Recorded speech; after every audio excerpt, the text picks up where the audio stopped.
Ótima tarde para você que acompanha o Arquibancada Tricolor. Estamos aqui direto da Barra Funda com um cara que eu estou tentando essa entrevista há uns meses já, finalmente estabilizou, as coisas estão boas, Sabino. Obrigado pelo papo, pelo tempo para falar de São Paulo, falar da sua carreira. A gente está até brincando aqui que depois do jogo de terça-feira todo mundo já está mais tranquilo, mais calmo. Né? Mais calmo. Prazerzaço estar contigo. Obrigado pelo convite aí. Demorou, mas até que a gente chegou o dia, né? Pô, sensacional. Cara, a gente tem muita história para lembrar da sua trajetória, a gente vai falar também, né, do seu começo no São Paulo, mas já pegando esse gancho no jogo de terça-feira, eu queria te ouvir em relação à sensação que foi estar em campo, né, porque tinham quase, enfim, o estádio cheio, né, e claro, 20 milhões de torcedores aí torcendo, mas são só 23, né, que estão ali, que vão para o jogo, estão no grupo para a partida. E, cara, terça-feira é um jogo muito pegado, um jogo muito complicado, mas que você esteve em campo, que você falasse um pouco do seu, assim, sentimento pessoal, como é que foi essa classificação? Pô, Gabi, primeiro, é uma emoção muito grande, né? Acho que saiu aí até nos bastidores, o Lucas falou, é uma verdade, né? Não podemos normalizar aquilo que nós vivemos terça-feira, né? Pra mim foi a melhor recepção que eu já tive, assim, relacionada a clubes, né?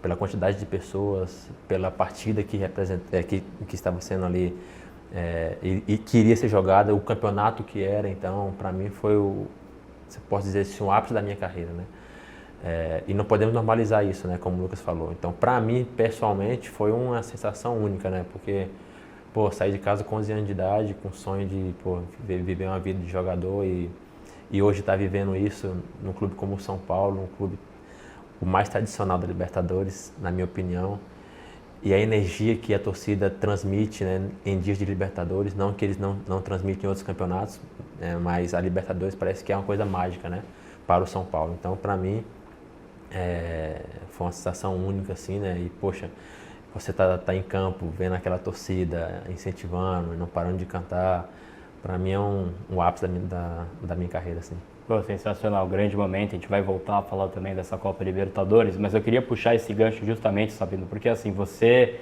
é um cara que passou por uma situação complicada no São Paulo, no seu começo, não tinha tempo de jogo, não conseguia jogar, e a gente conversou no Mineirão até quando você jogou contra o Cruzeiro, onde você falou, defendeu daquela situação ali que tinha acontecido, né, no jogo contra o Vasco, que teve muita crítica em cima de você, mas falou da sua resiliência, cara, e eu vi uma entrevista sua, queria que você falasse um pouco aqui também. O que te motivava naqueles dias de vir aqui para Barra Funda, não ter perspectiva de jogar? Como é que foi esse período para você? Primeiro, a palavra de Deus, né? Eu sou um cara eu sou um cara evangélico, né? E eu tenho muita fé em Deus, assim, né? E como você falou, né? Foi um momento muito difícil, assim, né? Porque foi até uma história engraçada que depois do jogo, no vestiário, o William Gomes, que tá no Porto, ele meio que falou assim, Sabino, vem cá. Aí eu, foi, cara? Não, vem cá, tipo, meio que tentando esconder assim. Eu falei, não, vem cá, pô, o que foi que aconteceu? E foi uma derrota, né, pro Vasco. Ele falou, pô, você tá vendo que o pessoal tá te xingando? Aí eu? Xingando por quê, cara? Pô, você não quis aquecer. Eu falei, eu? Pô, fui 4 vezes aquecer, pô, não tô entendendo. Aí teve toda aquela história, aquele mal entendido, né? E eu fiquei pensando, falei, cara, será que eu falo alguma coisa, não falo? Eu falei, cara, deixa pra lá, né? Vou gastar a minha energia, até porque eu não estava tendo tanta minutagem assim, né? E as pessoas me conhecem aqui no São Paulo, né? Eu sempre falei aí, abri mão de muita coisa para estar aqui no São Paulo, né? Então não seria um aquecimento que eu iria negar, né? Demorei tanto para estar aqui, quando eu vou me negar a aquecer, né? Mas o que me motivava, cara, era a minha fé em Deus, né? A minha família, a todo momento, meus filhos, a minha esposa, né? E os meus companheiros, cara, meus companheiros que diariamente me incentivavam. Eu sempre falo nas entrevistas que eu falo que tem pessoas que são importantes aqui no São Paulo, mas tem algumas pessoas que ficam marcadas, né? O Rodrigo Nestor, para mim, é uma linda história aqui no São Paulo, né? Tudo que ele passou e o gol do título, né, da Copa do Brasil. Foi um cara que me ajudou bastante, né? O Wellington, que está lá na Inglaterra, o Luiz Gustavo, né, o próprio Rafinha também. Então eram pessoas que sempre conversavam comigo, né? Pô, o Luizão, pô, é como um avô para mim. Eu falo que é pai porque eu estou um pouco acima da idade. Mas, cara, ele é um cara sensacional, sempre falava para mim, Sabino, ó, se prepara, cara, se prepara. Esteja sempre mais que preparado, porque quando surgir a oportunidade, você tem que dar conta do recado, né? Então, esses caras foram importantes para mim e essas pessoas essas coisas, né, foram as que me motivaram a não desanimar, né? Porque é difícil, né? Você vê tantas pessoas te xingando, isso não é bom na sua cara. Teve um episódio que ficou marcado assim pra mim, que um torcedor pediu pra tirar foto comigo depois do jogo. E eu falei, não, de boa, fui atencioso com ele assim, e depois ele postou uma foto me zoando, né? Inimigo do aquecimento e tal. Então são coisas assim que me chateavam, né? Até porque eu não fiz. Se eu tivesse feito, até eu falava, cara, realmente eles têm razão de me criticar, enfim. Mas era uma coisa que eu não tinha feito, né? Então isso me chateava de um certo ponto. Mas, enfim, já passou, acho que são outros tempos, serve de aprendizado e como você falou, não só aqui no São Paulo, mas na minha vida fui muito resiliente e eu acho que é por isso que eu tô aqui. O que importa é essa volta por cima, tá jogando agora, jogando bem, conseguindo ajudar. E a gente vai falar de capítulos específicos, mas queria também, porque você, quando a gente teve essa conversa no Mineirão, você falou muito também que você respeitava a hierarquia, né, do Arboleda, do Alan Franco, do Ferrarese, que tem tempo de casa, mas claro, você queria o seu espaço também. É algo que você carrega muito com você? Você acha que isso define o que é o Sabino? Um cara que espera o espaço no tempo certo e sabe respeitar quem está ali jogando também? Com certeza, desde quando eu cheguei eu sempre falei isso, né? Até porque são jogadores que já têm uma certa história no clube, né? O Alan, para mim, hoje é uma referência no São Paulo por tudo que ele está fazendo e fez no ano passado. O Ferrarese também, né? E o Arboleda, não preciso nem citar a história linda que ele tem no São Paulo. Então são pessoas que quando eu cheguei aqui, eu sempre falei, não só eles, né? Mas quando eu cheguei aqui tinha o Diego, né? O Diegão, né? Que está na Rússia, Diego Costa. Tinha o Belém também, que era um menino da base. Então eu sempre respeitei as pessoas que aqui estavam, né? Porque eu estava chegando. E sempre quem está chegando tem que ter a humildade de reconhecer que as pessoas que já estavam aqui têm a sua história, têm o seu lugar, né? E como eu falei, eu não vim aqui, quando eu cheguei eu não vim aqui para roubar lugar de ninguém. Eu vim aqui para ajudar o São Paulo. E, poxa, quando eu não jogava, eu ajudava conversando com os meninos da base, eu conversava com aqueles que estavam desanimados por não ter minutagem. Até por essa fé que eu tenho, eu sempre procuro levar para as pessoas essa fé de, poxa, não desiste, que a sua hora vai chegar. Eu entendo que tudo tem um tempo, né? Então, como eu falei, teve um tempo de sofrer ali, né? De as pessoas colocarem o Sabino como o vilão da história, como um cara errado, né? No caso do lado do aquecimento. Mas tudo tem um tempo, esse tempo passou e agora tem outro tempo, um tempo novo que eu glorifico a Deus por estar passando e glorifico também a Deus por ter passado, porque isso me fortificou de certa forma. E o seu gol na Copa Libertadores contra o Tajeres, para você é tipo aprovação máxima, casa cheia, Copa Libertadores, camisa de São Paulo, você conseguir fazer aquele gol? Como eu disse, cara, o sentimento é inigualável, né? Jogar uma Libertadores, uma Copa Libertadores, que sempre foi acho que é um sonho de qualquer jogador brasileiro, não só brasileiro, mas sul-americano, né? No clube como São Paulo, no clube da minha mãe, então são coisas que é o time da sua mãe? É o time da minha mãe, é o time da minha mãe é São Paulina, então são coisas que ficam marcadas e você ainda fazer um gol na Copa Libertadores, para mim isso é magnífico e como eu falei, só tenho que glorificar a Deus por tudo que eu tenho passado e vivido nesse clube aqui.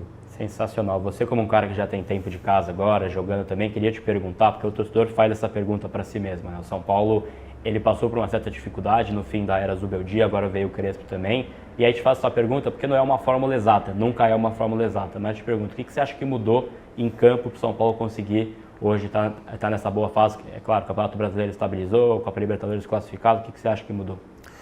Cara, até é um pouco difícil falar dessa mudança assim, né? Porque algumas pessoas podem interpretar mal, né? Em relação ao professor Zubeldia. Mas assim, são treinadores diferentes, né? Que cada um joga no seu estilo de jogo e eu acho que o que mudou de fato, assim, o esquema de jogo do Crespo, na minha opinião, ele se encaixa mais com o nosso elenco, né? Então, e outra coisa, quando chega um treinador novo, todos os atletas ele tem aquele ânimo a mais. O segredo é permanecer nesse ânimo a mais, né? E eu acho que é isso que nós estamos mantendo, né? Permanecer nesse ânimo, nessa garra, poxa, eu tenho que mostrar, eu tenho que ter a minha oportunidade, né? E o professor Crespo também está dando oportunidade para aqueles que não estão jogando, né? Lá contra o esporte.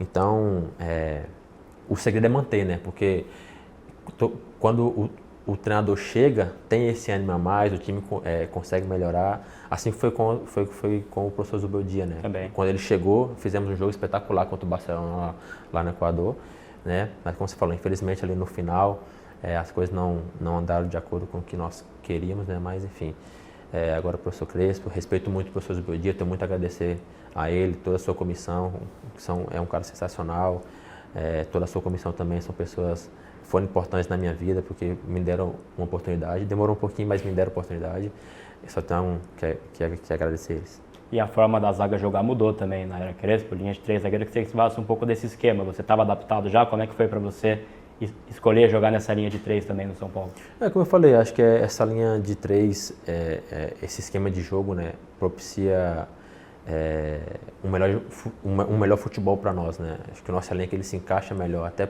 pelos zagueiros que nós temos, né? Pelos volantes, pelos laterais também e pela parte ofensiva, né? Então acho que esse elenco ele se encaixa melhor na linha de 3, assim, na minha opinião, né? E, como você falou, não é uma fórmula exata, né? Mas nós temos excelentes zagueiros, né? Poxa, acho que o São Paulo está muito bem servido ali na linha defensiva, né? Então eu já tinha jogado em linha de 3, gosto muito de jogar na linha de 3 e o professor Crespo ele tem aprimorado e todos os nossos aspectos, né? Tanto individuais como coletivos. Sensacional. E com o Arboleda, com o Alan, com o Ferrarese, é algo que vocês conversam bastante também no campo e fora do campo para fazer aqueles ajustes, porque eu posso perceber em campo às vezes, né, que um corre muito pelo outro, é um pouco esse espírito? Com certeza, com certeza. Acho que não somente a linha defensiva, mas todos, né? Temos pegado essa linha do Crespo, né? De cara, corre. Se não der certo para trocar a marcação, pelo menos correndo você dá tempo de você ajustar, né? Então, eu acho que isso está fazendo a diferença, sabe? Correr e depois reclamar, ou então depois ajustar coisas, alguns detalhes, né? Então, também na linha defensiva que você tem que ter esse diálogo, né? E nós sempre temos esse diálogo com o Alan, com o Arboleda, com o Ferrarese. Eu acho que está sendo fundamental para o nosso estilo de jogo. Sensacional. Já caminhando para o encerramento desse papo também, Sabino, ontem tivemos o jogo ali das oitavas de final, definido LDU e São Paulo nas quartas. Você chegou a ver o jogo ou não? Eu vi o primeiro tempo, que eu fui num compromisso ontem com o Gustavo, mas eu vi o primeiro tempo. Boa, e dá para projetar algo já dessa LDU? Cara, é um time difícil, né? Ainda mais na casa deles, acho que o clima propicia um jogo muito difícil, né? A bola é mais rápida, né? O clima, até por conta de ser altitude, né? É um pouco difícil assim, né? Mas o que importa somos nós, né? Acho que nós temos, lógico, que analisar o time adversário, com certeza, mas nós temos que aprimorar aquilo que temos feito de melhor e arrumar aquilo que nós não temos feito tão legal assim. Então, acho que o principal é olhar para o São Paulo, manter o nosso estilo de jogo, a nossa pegada, a nossa intensidade, que eu acho que isso está fazendo a diferença e eu creio que vai fazer a diferença contra ele. E sempre tentar manter cabeça boa também, né? Você já falou muito sobre isso. Hoje, para você, é a fase esportiva, também espiritual, mais equilibrada do Sabino desde que chegou? Com certeza, com certeza. A minha fase espiritual está muito calejada até pelos últimos jogos. Acho que provou ali que eu sou um homem de fé, né? Mas estou muito feliz pela oportunidade que eu estou tendo, né? Infelizmente foi porque o Arboleda se lesionou, né? Acho que ninguém quer substituir algum atleta, algum companheiro por lesão. Mas enfim, nós estamos aqui para ajudar e, como eu falei, eu sempre estou aqui para ajudar.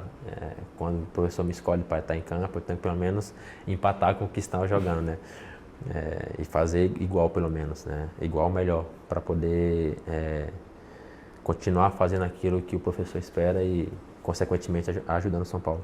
Pô, sensacional. Para encerrar, então, eu fiz essa com o André, ele falou que é uma fogueira, né? Mas queria que você olhasse para cá e me desse um certo, assim, recado, a sua mensagem para o São Paulino que nos assiste aqui em relação ao futuro, próximos passos também, desse apoio que é sempre tão importante, sabia? Cara, todos os São Paulinos, vocês são muito importantes para nós. Vocês podem ter certeza que nós, como grupo, como representantes da instituição São Paulo, vamos dar o nosso melhor sempre para poder sair vitoriosos e, consequentemente, dar alegria para vocês e, se Deus quiser, quem sabe aí, ter um título fundamental nesse ano da Libertadores aí para poder coroar todo o empenho e toda a torcida que vocês têm por nós. Pô, saiu bem, hein? Sensacional. Obrigado, irmão. Tamo obrigado, junto. Obrigado pelo papo, portas abertas sempre. Deixa o like e se inscreva aqui no AT. Esse foi o nosso zagueiro aí, o Sabinão, como o chat está chamando aí, então, nessa entrevista exclusiva. Tamo junto. Valeu.